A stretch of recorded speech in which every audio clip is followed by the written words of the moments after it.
cada vez mais pessoas seropositivas desistindo do tratamento antirretroviral em Moçambique.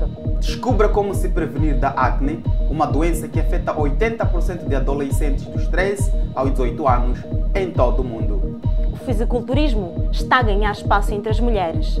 Saiba como Ginoca faz para desenvolver os seus músculos. É com enorme prazer que trazemos para si estas e mais notícias nesta edição do Jornal da Malta. Olá, Kátia. Olá, Janato. Olá, Malta. Sejam todos bem-vindos a mais uma edição do nosso jornal. Mais uma vez, seja bem-vindo ao Jornal da Malta. Segundo o relatório anual das atividades relacionadas ao HIV-Sida 2016, publicado pelo MISAO, cerca de 21% da população moçambicana seropositiva abandona o tratamento antirretroviral. Apontam-se como principais causas fatores pessoais, estruturais e socioeconômicos. Segundo o relatório anual das atividades relacionadas ao HIV-Sida 2016, publicado pelo Ministério da Saúde, em Moçambique, cerca de 21% de pessoas vivendo com o vírus de Sida abandonam o tratamento antirretroviral. Nos últimos 3 anos, verifica-se em todas as províncias de Moçambique uma redução da taxa de retenção no tratamento antirretroviral de um total de 70% para 49%. Na zona norte do país, a província de Nampula é a que apresenta maior número de pessoas a abandonar o tratamento antirretroviral. A taxa de retenção diminuiu drasticamente, de um total de 72% para 29%.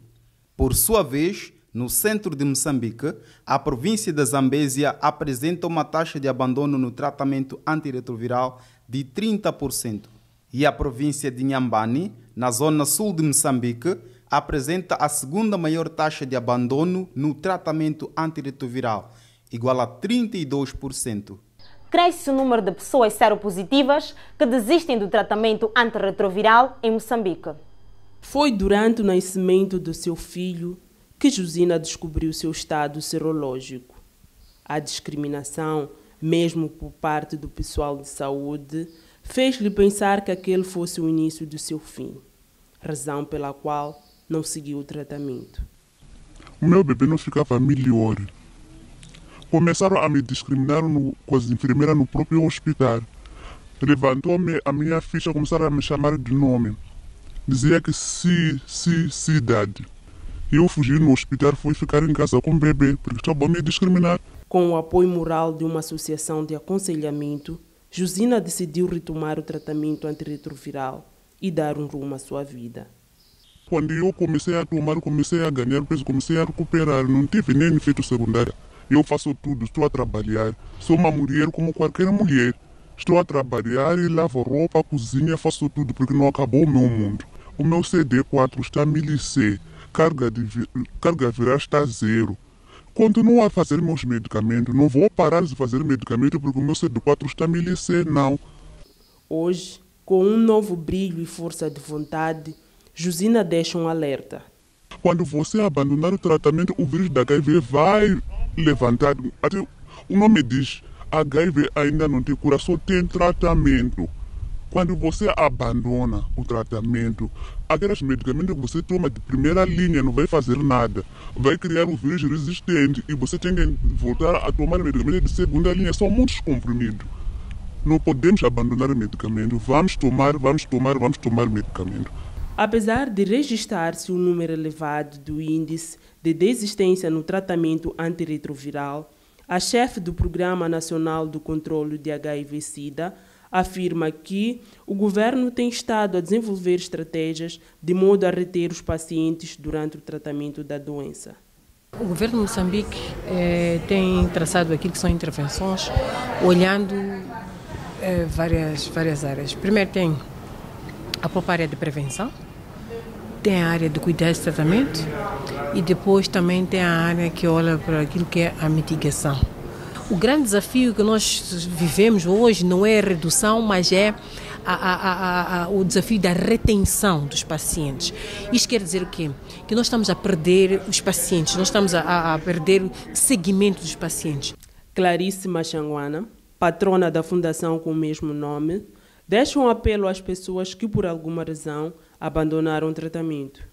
Encorajar não só as pessoas que abandonam o tratamento, mas encorajar os familiares, os amigos, todas as pessoas que estão ao redor dessa pessoa a dar um suporte, a dar um apoio e a dar alguma consistente forma de encorajamento a esta pessoa. Pessoas seropositivas residentes na cidade e província de Maputo beneficiam-se de assistência médica e psicossocial no âmbito das visitas domiciliares. A iniciativa, desenvolvida por um grupo de ativistas associados à Modefa, visa aliviar o número de internamento nas enfermarias de pessoas vivendo com HIV e SIDA. Em Moçambique, muitas pessoas morrem por falta de tratamento e acompanhamento psicológico, familiar e hospitalar. Preocupadas com esta situação, diferentes ativistas de associações sediadas na cidade e província de Maputo dão assistência médica a pessoas seropositivas. Em 1996 foi fundado os cuidados domiciliares porque era para a redução de demanda nos hospitais e dar continuidade ao tratamento hospitalar nas casas. Então a Modefa formou as ativistas para dar o tratamento, continuidade do tratamento dando banho, aquilo que se faz no hospital, então dar-se nas casas também. Para Dércia e Olinda, ativistas que desenvolvem atividades nos bairros, é um exercício nobre trabalhar com pessoas seropositivas num país que o estigma ainda prevalece. Mas o amor pelo próximo levou-as a abraçar esta causa e por dia chegam a assistir 4 a mais famílias. Primeiro vamos conversar com o chefe de quarteirão. Aí o chefe de quarteirão nos identifica as casas que existem alguns doentes. Mas a gente não chega lá para falar do HIV direto. Primeiro conversamos com a pessoa. Aos poucos a gente vai convencendo. O trabalho não é tão fácil, mas é preciso ter um coração que dá a empatia, não é? Aquilo que você deve sentir, a dor que o próprio doente está a sentir. Por dia, às vezes trabalhamos com 4 famílias, cada provedora. 4 famílias por dia.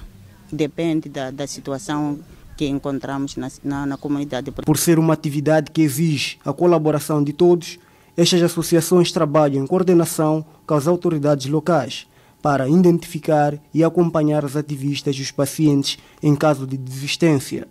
Nós trabalhamos com certas organizações aqui dentro do bairro e temos ativistas da saúde que identificam as pessoas portadores do HIV, porque há certas pessoas que dentro do tratamento, do processo de tratamento, abandonam ou saem do bairro, vão viver em outras zonas sem comunicarem à equipe da saúde.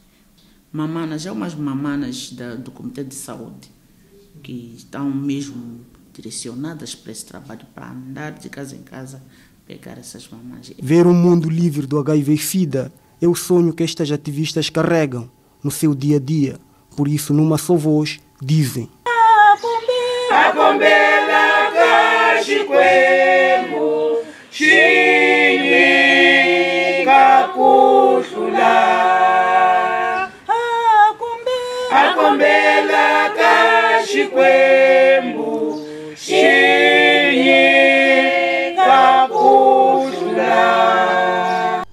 Veja como mães seropositivas vivem e cuidam de filhos seronegativos. A prevenção da transmissão vertical é uma importante componente preventiva da transmissão do HIV. A chegada precoce à consulta pré-natal é essencial para o diagnóstico e para o posterior tratamento da mulher e do bebê. Mas essa não foi a realidade da jovem Carla, nome fictício.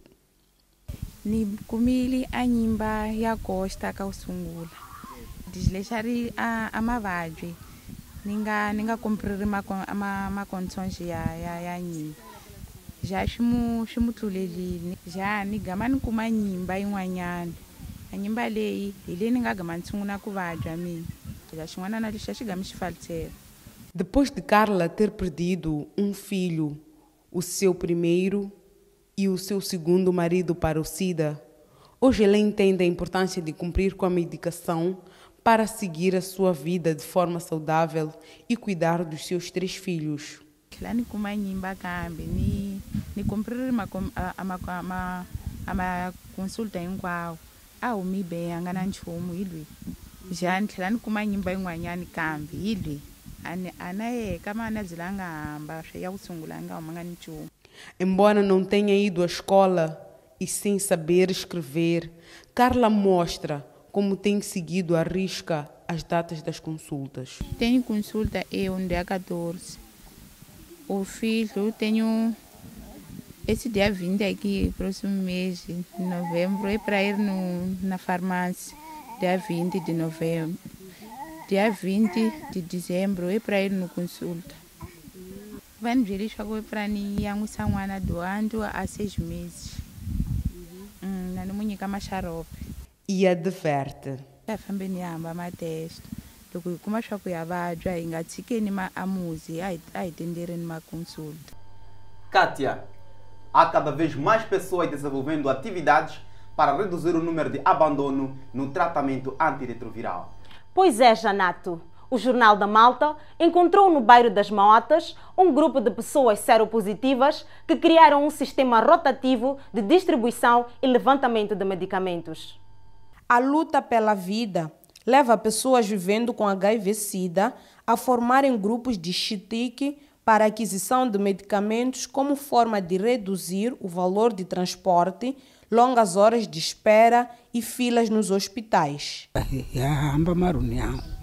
Já ithangana hi tivana então hala ka ku veni ke ya levatara a mimisi hi langa mun'we leswaku aya ya levatara hwetile ha swi tiva swa ku xa leswi a vuyile hi ta tshamisa ya va na tinghongoma ta hina. O chitique para aquisição de medicamentos é feito em grupos de 5 a 10 pessoas vivendo com HIV-Sida. Mensalmente, contribuem com 1 a 5 meticais. O valor é entregue a um dos membros para custear as despesas de transporte. À volta, o mesmo é distribuído aos outros membros. Swi sukelelanika ku tlhasa masiku mambenyana na madoenti mambenyana ma nghena mali ya ku va ma ya xipiritana ku sa mambenyana va teka mbangu wa kula ku va va ya teka muzi ja hi ku swa antswa ku va hlenganyana mili ya dara ku va ku famba mun'we ya tekela 5 wa vanhu va cincana hweti ni hweti ku tekeni ka muzi. Yolanda Kisiku, ativista comunitária de saúde, diz que este chitique de aquisição de medicamentos surge com o objetivo de economizar o tempo do paciente e facilitar o tratamento dos doentes que trabalham. A iniciativa do chitique dentro dos hospitais é mais para facilitar aquelas pessoas que vão ao trabalho, que vão ao serviço. Nos 10 doentes, dentro de 1 ano ou 12, dentro de 1 ano, cada doente talvez ir para o hospital 2 vezes anualmente. Vamos a um breve intervalo. Até já.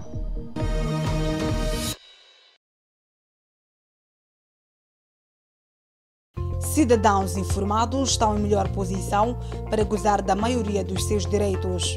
No entanto, cerca de 2 anos da entrada em vigor da Lei do Direito à Informação e 1 ano do respectivo regulamento, a maioria dos cidadãos continuam a enfrentar dificuldades para se informar sobre vários assuntos. Informação é poder. Informação salva, informação liberta.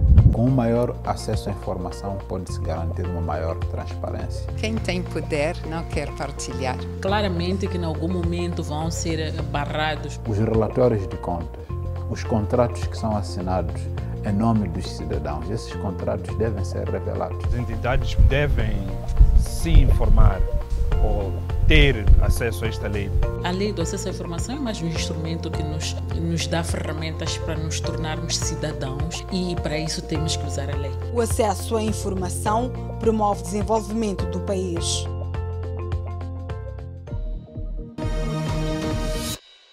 Bem-vindos ao segundo bloco. Todo mundo detesta, mas ela aparece de repente. Referimos-nos à acne, um problema dermatológico que, quando não tratado, deixa manchas que afetam a autoestima de jovens e adolescentes. De acordo com a Organização Mundial da Saúde, a acne atinge cerca de 80% dos adolescentes, entre 13 e 18 anos. Deste grupo, 8% desenvolve a forma mais severa da doença quando chega à fase juvenil. Sheila tem acne desde os seus 14 anos de idade e explica como descobriu. Começou, eu não percebi que era acne, achei que fosse umas borbulhas normais, borbulhas de adolescência. Mas com o andar do tempo eu fui percebendo que elas mudavam de volume, ficavam meio avermelhadas, principalmente quando eu queimasse com sol, elas mudavam totalmente de cor e criavam uma certa comichão. Para além dos fatores hormonais, existem outros que concorrem para o seu desenvolvimento. Existe o acne que é, para além daquele provocado por fármacos, acne provocado pelos cremes, pelos cosméticos, etc, etc, a exposição ao sol, o calor em si, portanto a hipersudoração, também é uma fonte de acne. A automedicação, uso de cremes inadequados para a pele e exposição excessiva ao sol podem gerar complicações. Então começaram a receitar-me pomadas, só que também acho que não eram compatíveis à minha pele, só aumentava a acne. É necessário ser tratado. Porquê? Porque se não tratamos o acne, pura e simplesmente ele vai progredir e pode chegar a fases que restam complicações. As complicações da acne não se limitam a questões físicas. O aparecimento de lesões no rosto levam a incômodos psicológicos relacionados à autoestima. Quanto à autoestima, era muito complicado, porque as pessoas perguntavam que isso, faça aquilo, e eu sentia-me muito para baixo. Até parecia que eu tinha uma doença mesmo daquelas graves, que isso é normal, as pessoas não percebem assim. Mas com o andar do tempo eu fui ganhando a minha autoestima. Existem muitos mitos relacionados ao aparecimento da acne, aliados ao ciclo menstrual da mulher. Porque ao espremer há um sprite, sai um líquido que expande-se à volta. Depois de 25, 28 dias, temos novamente outras 4, 5 pústulas à volta. O que é que isso quer dizer? Que o paciente sobretudo mulher, vai referir que esse acne tem frequentemente durante o período menstrual. Há que ter cuidado com alguns sabonetes que usamos, segundo recomenda a médica. Falo fundamentalmente aqueles sabonetes ou geles de banho que estão escritos bactericidas. O que é que significa a palavra bactericida? Que mata todos os bactérios. Ora, se mata todos os bactérios, vai matar também os bactérios que são saprofitas, aqueles que servem para proteger a pele. Jovens adquirem independência financeira através da venda de cosméticos. É possível adquirir a independência financeira vendendo qualquer tipo de produto. Salvador é vendedor de cosméticos há 15 anos. O negócio transformou-se em sua fonte de renda. Em 15 dias eu vender 15 perfumes. Eu tenho dinheiro para pagar a escolinha do meu filho, eu tenho dinheiro para pagar escola, eu tenho dinheiro para sustentar a minha família. Por mínimo, em 15 dias eu tenho 9.000 na mão. Érica e Célia também entraram no negócio e, segundo as vendedoras, já não dependem do salário e da mesada para pagar as suas contas. Eu consigo suprir muitas das minhas necessidades, uma das quais é custear a minha faculdade. No mínimo, eu tenho feito vendas de 30.000 rands. Então, isso equivale a 3.000 rands de salário que eu tenho oferido, que em medical são mais ou menos 14.000. Que além do meu salário, tenho essas vendas que eu faço e tenho algum dinheiro como um extra, né? O negócio ganhou espaço. Hoje, existem revendedores em todas as províncias. No entanto, Mais do que persuadir o cliente a encomendar os produtos, é preciso tomar algumas precauções. A pessoa cobrasse pela encomenda pelo menos 50% do valor na fase em que a pessoa está fazendo a encomenda. No final, quando a encomenda chega, você vai entregar e leva os 50% do produto. O Gabinete Central de Prevenção e Combate de Drogas mostra-se preocupado com o aumento de consumo de droga nas escolas nos últimos 5 anos. 4 anos depois da entrada em vigor do Decreto 54/2013, que regula a produção, comercialização e consumo de bebidas alcoólicas em Moçambique, ainda prevalecem irregularidades na cidade de Maputo. Entre outros aspectos, o decreto refere à proibição de venda e consumo de bebidas alcoólicas a menor de 18 anos de idade, a pessoas com sinais de perturbação mental, com sinais de embriaguez, escolas e nas imediações dos estabelecimentos de ensino. Nas escolas, ainda se registra aumento de casos de consumo de droga, fato que preocupa o Gabinete Central de Prevenção e Combate à Droga da cidade de Maputo. Do levantamento que nós fizemos, é por influência de amigos. O segundo é a questão dos pais também fornecer um valor elevado para os lanches.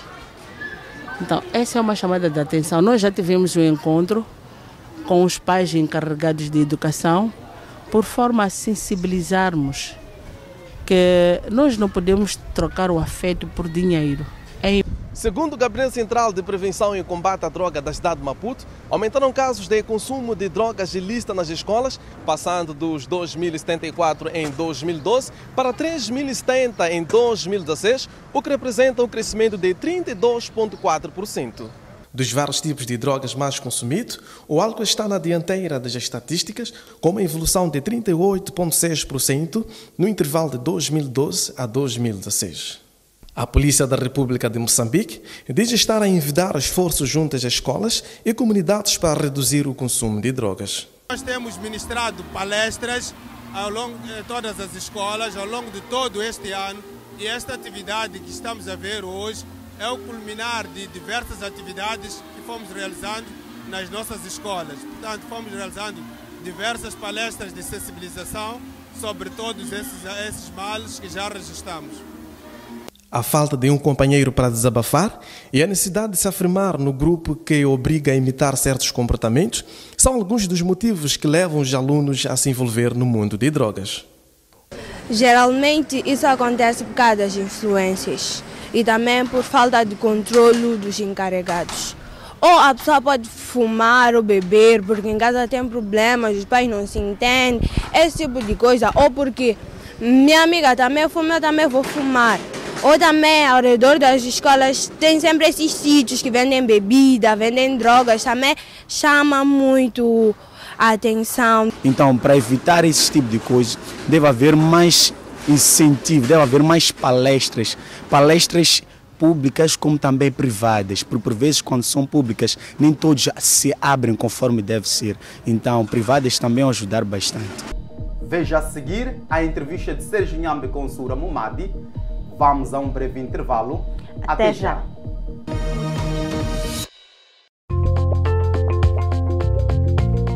Depois de depositar o pedido de informação na instituição, passadas 3 semanas, sempre fui procurar saber se o meu expediente já tinha despacho, mas a resposta era sempre: vem amanhã, vem amanhã.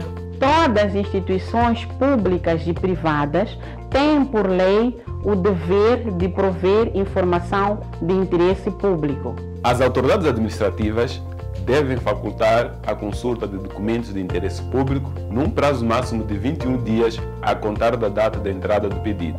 O acesso à informação promove o desenvolvimento do país.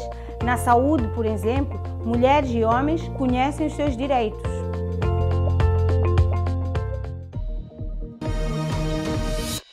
Bem-vindos ao último bloco do nosso programa. Acredita, lidera e transforma é o lema do programa desenvolvido pela GELMUV. Saiba mais na entrevista a seguir. Ora viva, caríssimo telespectador, seja bem-vindo a mais um espaço de entrevista aqui no Jornal da Malta. Hoje contamos com a presença de Sura Momadi Ali, ela que é assessora estratégica da GELMUV, uma fundação que capacita e empodera raparigas com base na liderança. Olá, Sura. Olá, Sérgio. Desde já saudar e agradecer pelo convite e saudar a todos os telespectadores e muito obrigado por esta oportunidade. Nós é que agradecemos pela presença. Soura, pode falar-nos um pouco do que é a Girl Move e o que motivou a sua criação? Sim, a Girl Move é uma organização não governamental que trabalha para o empoderamento da rapariga através da educação, e nesta fase nós estamos a trabalhar com a Academia de Liderança e Empreendedorismo Social, onde é direcionado para jovens recém-graduadas universitárias, e também trabalhamos junto neste projeto com o projeto Marussa Acredita em Ti. E vocês vão trabalhar com as raparigas, será que enfrentam alguma dificuldade em termos culturais? E como é que vocês fazem para superar essas dificuldades caso enfrentam?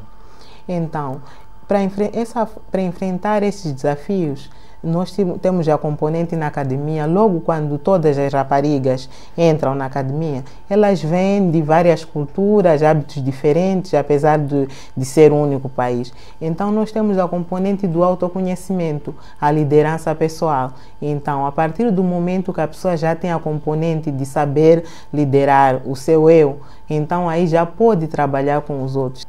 E dados oficiais apontam que em Nampula, mais de 915 raparigas abandonaram a escola por causa dos casamentos prematuros. Que tipo de preparo vocês fazem para trabalhar nessas comunidades que têm altos índices de casamentos prematuros, atendendo e considerando que os casamentos prematuros estão às vezes ligados a questões culturais? Temos a componente de visitas domiciliárias, porque também o envolvimento da família nesse processo de educação é fundamental. Então envolvemos os pais, porque nós temos sessões 2 vezes por semana e 2 horas, 1h30.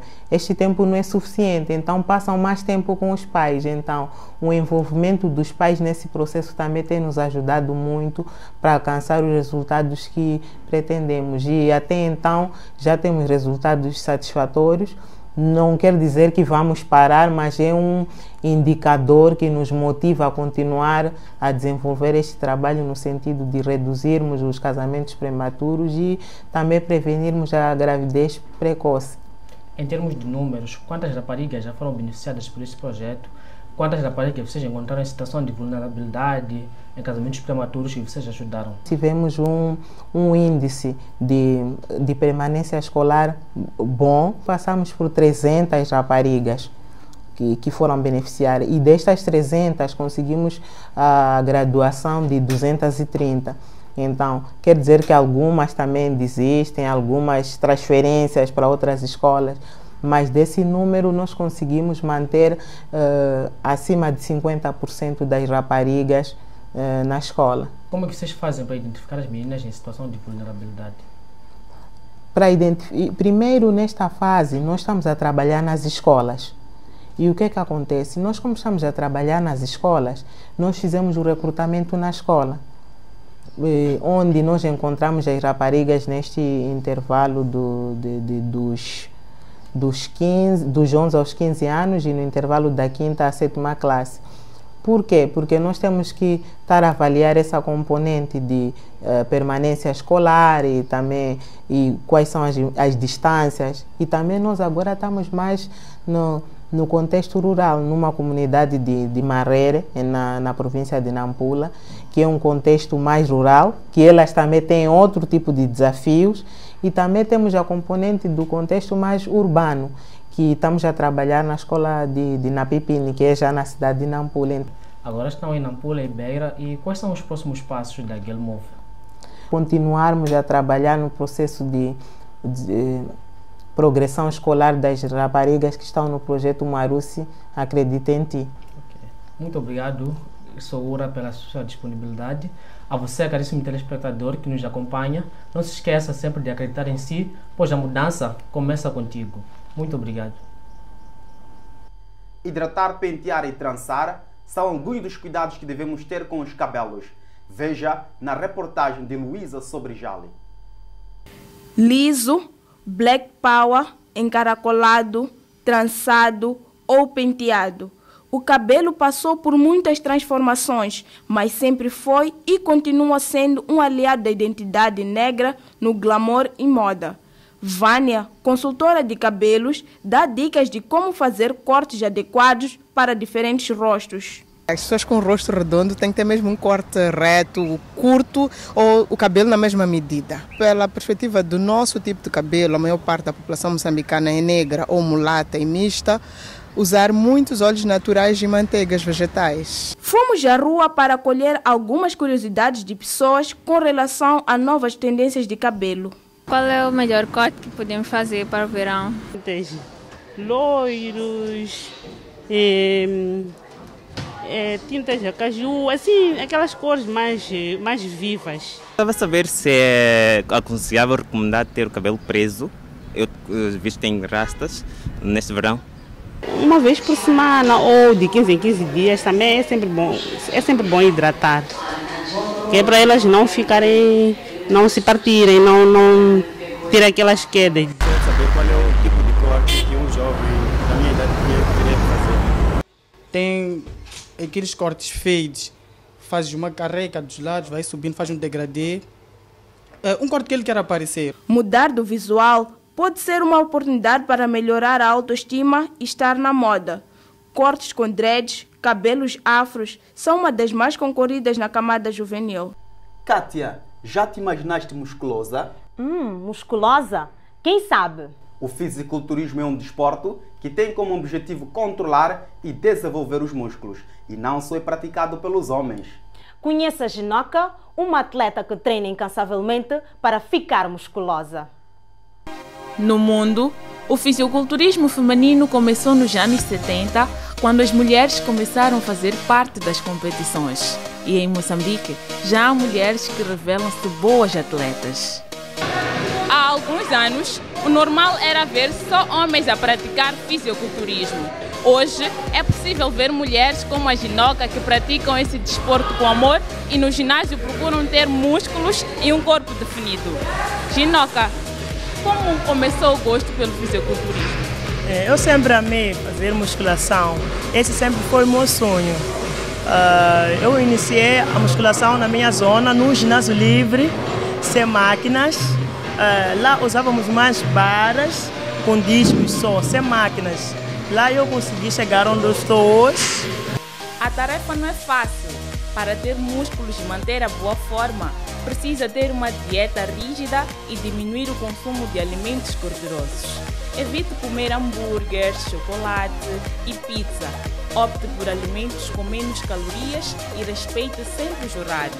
De manhã tenho preparado salada, ovo cozido e batata doce e chá verde. E nas tardes preparo refeições leves, que é mais fruta, e de noite como mais frutas. Apesar do fisiculturismo feminino em Moçambique já ser uma realidade, existem algumas dificuldades para ter esse desporto como referência, principalmente no que diz respeito a representantes para competir. Número 1, formação. O atleta precisa de ser treinado e nós não temos pessoal capacidade para dar formação aos atletas. Número 2, o desporto só é desporto se houver competição. Então, queremos fazer competições. Número 3, massificar. O desporto, temos que ter mais pessoas para sermos grandes. Para termos mais atletas, Paulo Escudeiro faz um convite. Para as mulheres, participem nas competições. Primeiro, vão ver que não é nada do outro mundo. E depois comecem a aderir. E aí, mulheres? Desejam praticar fisiculturismo? Preste atenção nas dicas da Ginoca. É preciso muita dedicação, determinação, foco e disciplina. Chegamos ao fim de mais uma edição do nosso programa. Mas antes, lembrar que podes acompanhar as nossas notícias pelo Facebook, website, YouTube e pelo WhatsApp, através do número que passa no seu rodapé. Foi um prazer estar em sua companhia. Até lá!